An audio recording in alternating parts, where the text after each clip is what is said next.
CrownSpectro here, back here with another video for everybody. And today we got to talk about this Jump Force.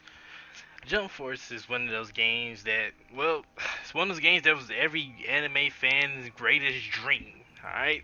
If you didn't ever play J-Stars or anything like that, then Jump Force was the best game you ever played in your entire life. Well, I won't say best game in your entire life, but as far as anime games go, Jump Force is a pretty okay game. Okay?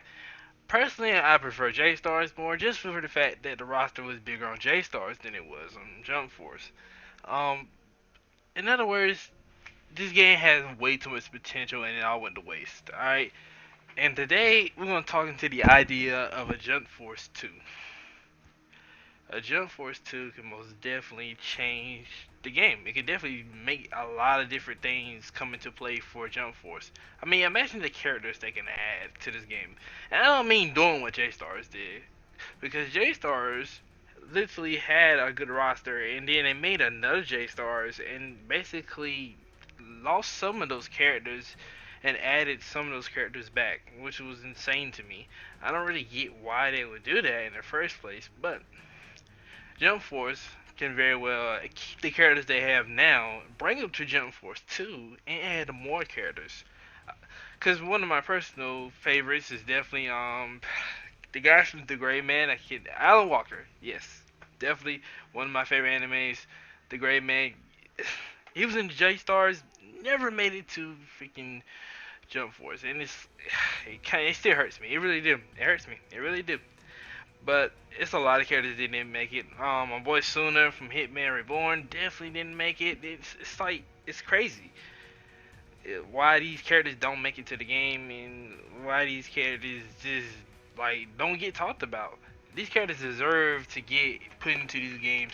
And like Jump Force, it's not like Jump Force has a bad roster or anything. Jump Force has a great roster. A lot of characters there in Jump Force. Even though I haven't played Jump Force in a long time now, but Jump Force has a great roster. I mean, even the DLC characters they're dropping are very great characters.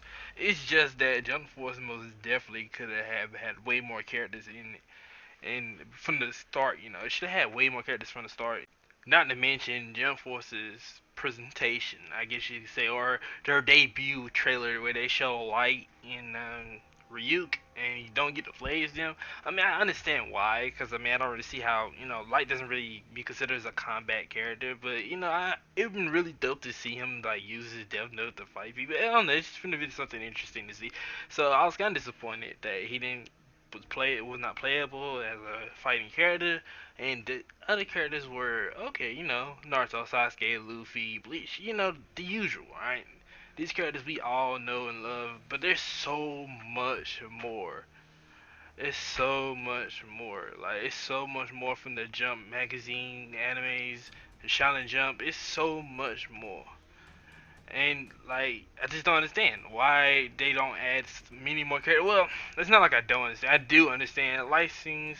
It could be various reasons why they don't add as many characters. But I think all these animes are like under the one main company that owns all of these animes. Well, at least the companies that own these animes. One big company does. I can't not remember the name of that one big company, but it's not impossible, right? Like Madoka's box, like was it Medika's box?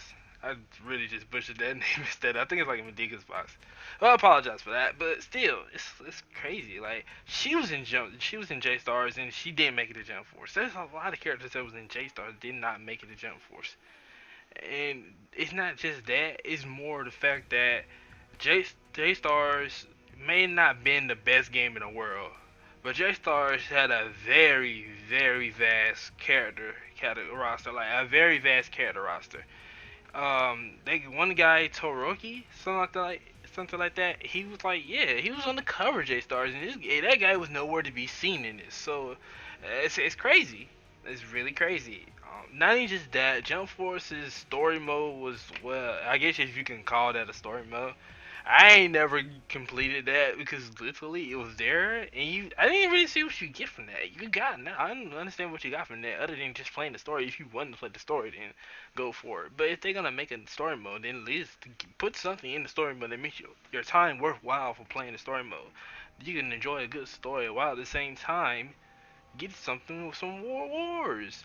Now I can't, like I said, it's been a long time since I played Jump Force. Now it's been quite a while now. It's been a while, but still, like Jump Force definitely should have way more added to it.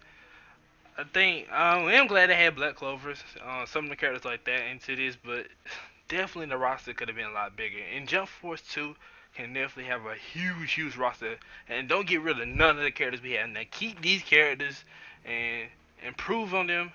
Bring them in Jump Force 2, and we got another PS5 game ahead of us, people. Just imagine the possibilities of what they can do with a Jump Force 2. Imagine the story modes they can add, the new arcade modes they can add to a Jump Force 2.